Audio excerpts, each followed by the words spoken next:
Geopolitik di Timur Tengah kembali menjadi sorotan dunia. Namun pertanyaannya adalah sejauh mana tata kelola dari negara Iran dan negara Israel. Selamat datang di forum diskusi saya. Saya Firyan Lutfan Mahmud, mahasiswa Administrasi Publik Fakultas Ilmu Administrasi Universitas Islam Malang. Dan di diskusi kali ini kita akan melakukan deep dive terhadap struktur tata kelola dalam perang Iran dan Israel, mulai dari aspek legalitas hingga tata kelola kita diskusikan secara objektif. Lanskap geopolitik global kontemporer seringkali diwarnai oleh ketegangan ekstrim yang tidak hanya bersumber dari persaingan kekuatan militer, tetapi juga berakar pada perbedaan fundamental dalam sistem tata kelola negara. Nah, konflik berkepanjangan antara Iran dengan Israel dan Amerika Serikat menjadi salah satu contoh paling krusial di mana kebijakan luar negeri sebuah bangsa merupakan proyeksi dari struktur kekuasaan domestiknya. Analisis mendalam terhadap mekanisme pemerintahan masing-masing negara menjadi sangat relevan untuk memahami mengapa jalur diplomasi seringkali menemui jalan buntu. Konflik langsung antara Iran Israel yang memanas di tahun 2025 sampai 2026 ini berakar dari rivalitas jangka panjang yang meledak setelah serangan Israel pada 13 Juni 2025 ke fasilitas nuklir dan militer di Iran yang memicu serangan balasan langsung dari Iran. Faktor pemicunya adalah program nuklir Iran, perang di Gaza, dan serangan terhadap aset diplomatik atau militer. Awal mula permusuhan ideologis setelah Iran menjadi republik dan menolak mengakui negara Israel.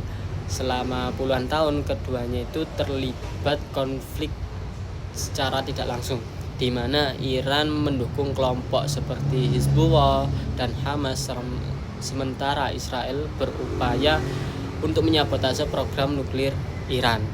Israel memandang pengayaan uranium Iran hingga sekitar 60% sebagai ancaman eksistensial, sementara Iran sendiri mengklaim program untuk tujuan damai.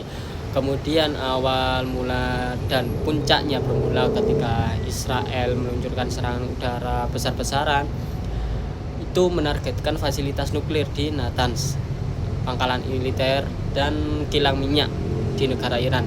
Serangan ini menewaskan sejumlah petinggi garda revolusi dan ilmuwan nuklir. Iran kemudian merespon dengan meluncurkan gelombang drone dan rudal balistik ke target di Israel, atau tepatnya di Tel Aviv, Yerusalem, dan Haifa, sebagai bentuk pertahanan diri. Konflik semakin terbuka pada awal 2026 yang ditandai dengan serangan terkoordinasi oleh Israel dan Amerika Serikat ke target strategis Iran. Ratusan warga sipil dari pihak keduanya itu dinyatakan tewas. Warga di Teheran mengungsi dan fasilitas publik atau energi mengalami kerusakan. Hal ini juga menyebabkan harga minyak dunia melonjak tinggi karena adanya penutupan dan gangguan di Selat Hormuz. Nah, dari kedua pihak sempat ada diskusi gencatan senjata selama kurang lebih 2 minggu lamanya. Namun ketegangan masih sangat tinggi dan situasi masih belum stabil. Pada diskusi kali ini kita akan membedah tata kelola negara Iran dan Israel serta akan kita bandingkan dengan tata kelola di Indonesia. Iran menampilkan model republik teokrasi yang unik, di mana legitimasi kekuasaan itu bersumber dari otoritas agama tertinggi melalui prinsip velayate el-faqih.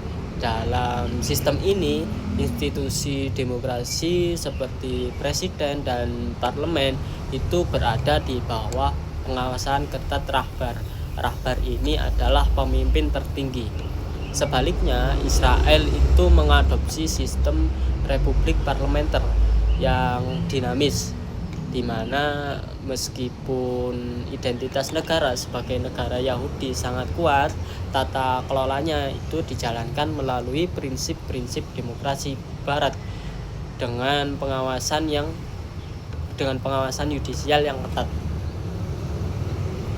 Di tengah polarisasi tersebut, Indonesia hadir sebagai titik banding yang signifikan. Melalui model demokrasi Pancasila sebagai negara dengan popularisasi Muslim terbesar di dunia, namun bukan negara agama maupun agama sekuler murni. Indonesia menawarkan tata kelola yang berbasis pada konsensus, inklusivitas, dan supremasi sipil. Perbandingan ini penting untuk melihat bagaimana Indonesia itu dengan prinsip politik luar negerinya yang terkenal dengan slogan bebas aktif, mampu menjaga stabilitas nasional dan peran internasional di tengah benturan ideologi dunia. Konflik antara Iran dengan Israel telah menjadi epicentrum ketegangan global selama lebih dari 4 dekade terakhir. Namun di balik dentuman rudal dan retorika perang, terdapat perbedaan fundamental dalam tata kelola atau governance yang menggerakkan kebijakan-kebijakan tersebut. Laporan ini akan membedah bagaimana struktur pemerintahan Iran dan Israel yang memungkinkan mereka untuk bertahan di bawah tekanan internasional, serta membandingkan dengan model tata kelola di Indonesia. Belum masuk ke pembahasan poin demi poin, penting untuk kita pahami bahwa struktur kekuasaan dan pengambilan keputusan strategis merupakan kerangka inti yang menentukan bagaimana sebuah negara itu merespon krisis, mengelola sumber daya, dan memproyeksikan kekuatannya di kancah internasional. Dalam konteks perbandingan antara negara Iran dan Israel serta Indonesia, dimensi ini menyoroti perbedaan antara otoritas yang bersifat vertikal teokratis, parlementer dinamis, dan presidensial demokratis. Struktur kekuasaan ini bukan sekedar bagan organisasi saja, melainkan cerminan dari filosofi hukum dan mandat rakyat yang dianut oleh masing-masing negara. Cara sebuah keputusan strategis seperti kebijakan perang, fakta pertahanan, atau langkah diplomatik itu diambil dan sangat bergantung pada sejauh mana mekanisme checks and balance atau pengawasan dan keseimbangan berjalan, serta siapa yang memegang otoritas terakhir dalam hierarki pemerintahan tersebut. Nah, kita masuk ke negara Iran. Negara Iran ini menganut otoritas vertikal teokratis. Iran mengadopsi sistem yang unik di mana kedaulatan Tuhan atau teokrasi ini diintegrasikan ke dalam struktur republik. Sebagai republik teokrasi, Iran memiliki struktur kekuasaan ganda yang dimana instruksi demokrasi itu berada di bawah bayang otoritas keagamaan.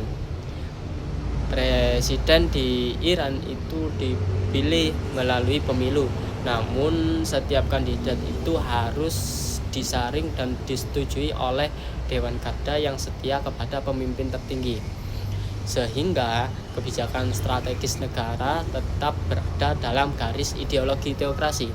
Tata kelola Iran digerakkan oleh prinsip Valayet-e-Faqih. Nah, kekuasaan itu tidak hanya terbagi secara horizontal saja, tetapi tunduk pada otoritas vertikal pemimpin tertinggi atau rahbar. Nah, rahbar ini memiliki wewenang mutlak atas penutupan strategi perang, perjanjian nuklir, dan penunjukan kepala peradilan.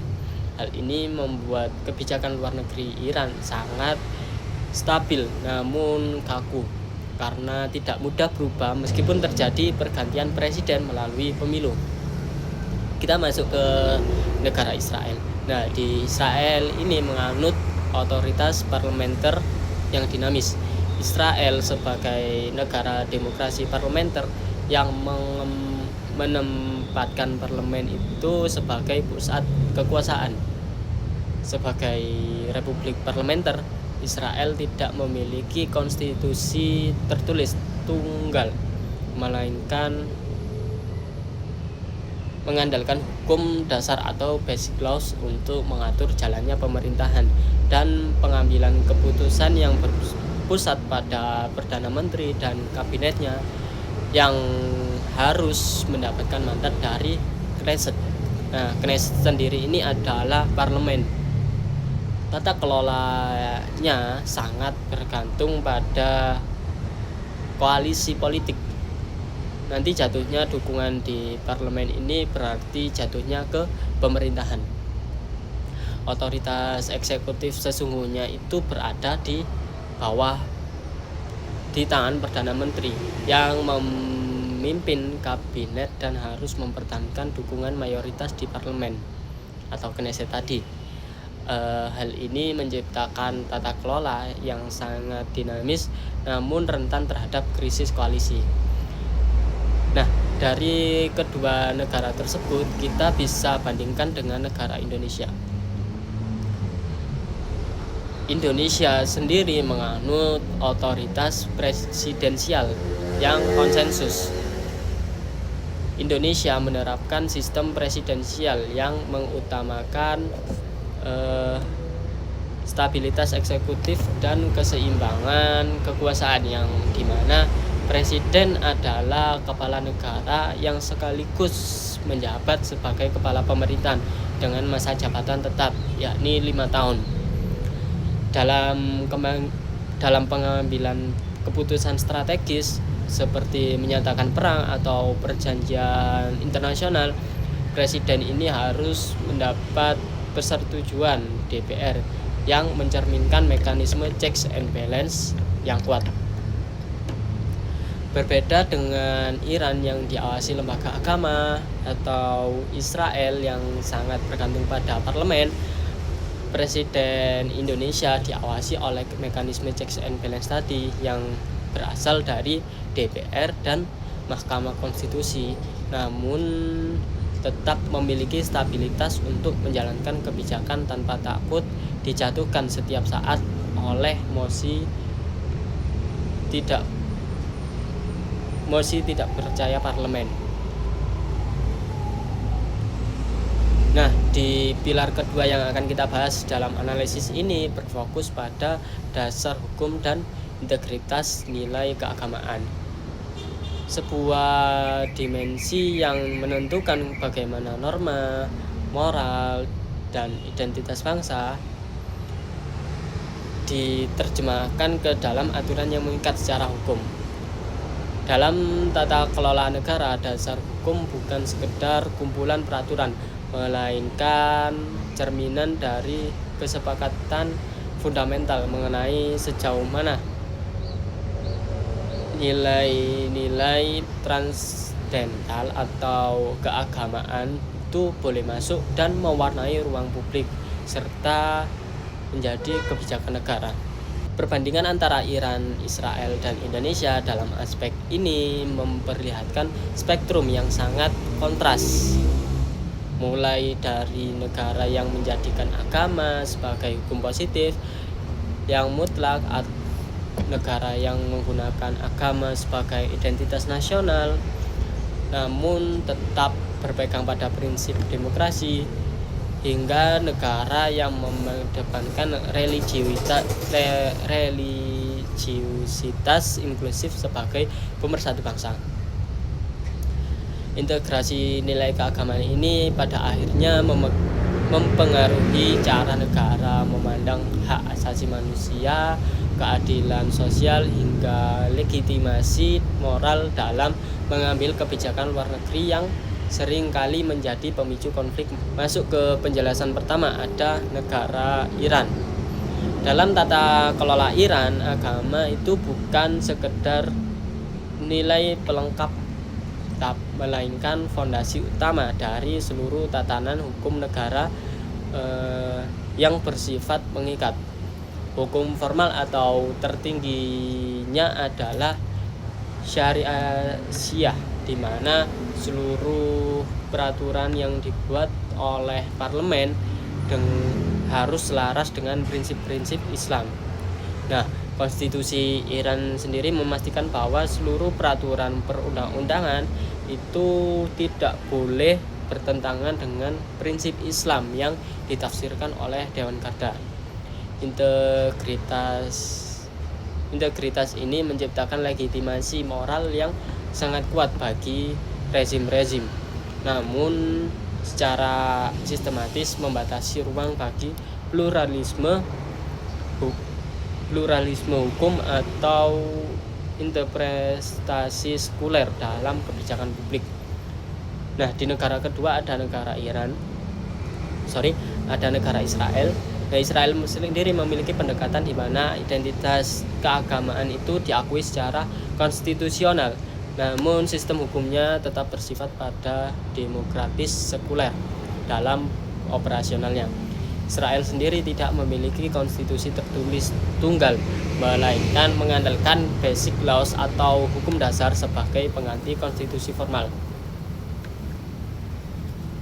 Meskipun mengakui identitas negara sebagai negara Yahudi, tata kelola hukumnya itu sebagian besar mengadopsi sistem demokrasi sekuler Barat, kecuali dalam isu-isu status personal seperti pernikahan atau yang lainnya yang dikelola otoritas keagamaan masing-masing komunitas. Nah, kita akan bandingkan juga dengan dasar hukum dan integrasi nilai keagamaan antara negara Iran dan Israel dengan negara Indonesia. Di negara Indonesia sendiri menawarkan model jalan tengah atau yang memposisikan agama sebagai nilai pemersatu tanpa menjadikan satu agama sebagai hukum tunggal negara. Berdasarkan Undang-Undang Dasar 1945 dan Pancasila, Indonesia dikategorikan sebagai negara religius, negara yang melindungi keberagaman agama, namun hukumnya tidak didasarkan pada satu agama saja atau inklusif. Hal ini berbeda dengan kakunya hukum syariah di Iran atau sektarianisme yang kadang muncul di Israel. Nah, kita akan lanjut ke pilar ketiga yang tidak kalah krusialnya dalam analisis pembahasan kali ini, yakni adalah dasar hukum dan integrasi nilai keagamaan. Pembahasan terakhir ini akan membedah bagaimana kekuatan bersenjata diposisikan di dalam hierarki negara, apakah sebagai alat pertahanan yang murni profesional atau penjaga ideologi rezim atau pembuat keputusan strategis di garis depan. Nah, hubungan antara otoritas sipil dan militer seringkali menjadi penentu utama stabilitas politik sebuah negara, terutama dalam menghadapi tekanan eksternal atau konflik terbuka. Perbandingan antara Iran, Israel, dan Indonesia dalam aspek ini menunjukkan kontras yang tajam mengenai netralitas dan keterlibatan militer dalam urusan domestik maupun ekonomi. Ada negara yang mengintegrasikan militer ke dalam struktur politik dan ekonomi secara mendalam. Ada juga yang menempatkannya sebagai otoritas keamanan dominan, namun tetap di bawah kendali sipil. Dan ada juga yang secara tegas mengadopsi supremasi sipil untuk menjamin demokrasi yang sehat. Nah, memahami posisi militer ini juga sangat penting untuk memprediksi sejauh mana sebuah negara itu akan menggunakan pendekatan militeristik dalam menyelesaikan sengketa internasional. Di negara pertama ada negara Iran lagi. Iran memiliki militer sebagai penjaga ideologi dan aktor ekonomi. Dalam tata kelola Iran, militer ini tidak hanya berfungsi sebagai alat pertahanan negara saja, tetapi juga sebagai pilar politik dan ekonomi yang paling krusial bagi keberlangsungan rezim. Iran memiliki 2 angkatan bersenjata yang berbeda. Yang pertama ada militer reguler atau Artes yang berfokus pada pertahanan perbatasan, dan ada Korps Garda Revolusi Islam atau IRGC yang bertugas menjaga ideologi revolusi. Nah, Garda Revolusi ini berfungsi sebagai pelindung ideologi dan memiliki otonomi ekonomi yang sangat besar dan menguasai sebagian besar aset strategis negara. IRGC ini memiliki pengaruh yang sangat luas dalam struktur kekuasaan dan menguasai porsi besar ekonomi nasional melalui berbagai yayasan dan perusahaan sektor strategis seperti energi dan konstruksi. IRGC sendiri berada di bawah komando langsung pemimpin tertinggi atau rahbar, yang menjadikannya instrumen kekuasaan yang sangat kuat dalam menentukan kebijakan keamanan dan luar negara tanpa hambatan dari birokrasi sipil biasa. Militer di Iran bukan sekedar alat pertahanan, melainkan pemain politik aktif. Nah, di negara selanjutnya ada negara Israel. Negara Israel memiliki model tata kelola militer yang unik, di mana militer sangat dominan dalam kehidupan nasional, namun tetap berada dan tetap patuh pada prinsip demokrasi. Mengingat posisi geopolitiknya, Angkatan Bersenjata Israel atau IDF ini merupakan pusat dari kebijakan nasional, yang dimana banyak keputusan politik diambil berdasarkan pertimbangan keamanan eksistensial.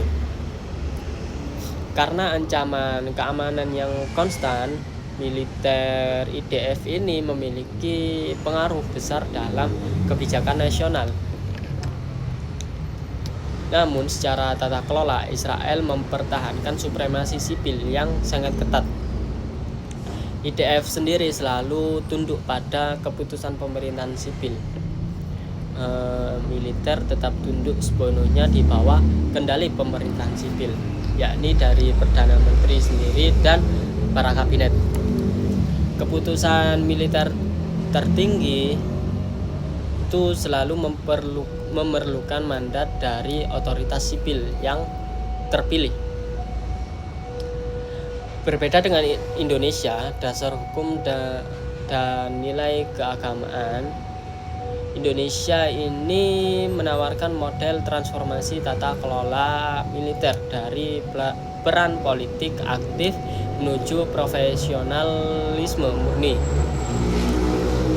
Pasca reformasi, Indonesia berhasil memisahkan militer dari politik dan ekonomi, yang kita kenal dengan penghapusan fungsi ABRI.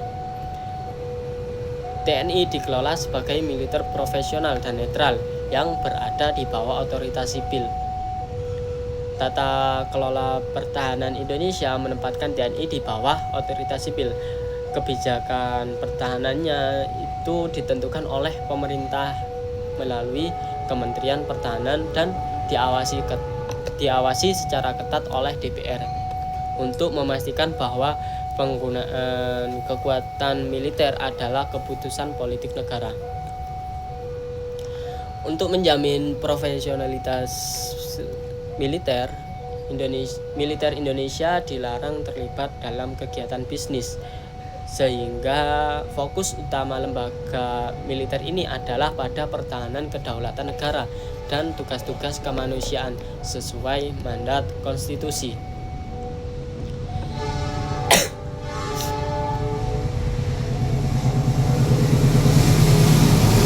Analisis terhadap kelola Iran dan Israel ada Indonesia menunjukkan bahwa kebijakan luar negeri